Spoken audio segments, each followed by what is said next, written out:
Seppo Papula. Siis mitä, kuka? Mikä olisi sinun talouslääkkeesi?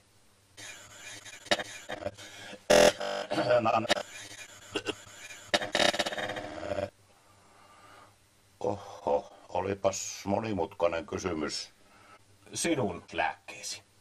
Kaikki ne ihmiset pitää lopettaa heti. Minkälaiset ihmiset? Ihan suomalaiset tavalliset ihmiset.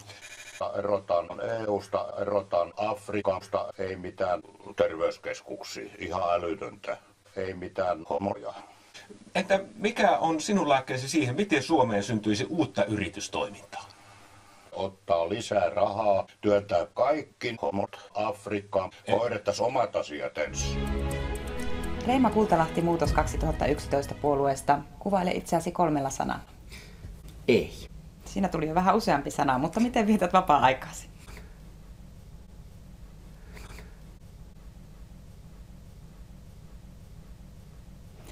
No, puhutaan terveydenhuollosta. Miten Itä-Suomen pitkät välimatkat ja vanheneva? Paljon.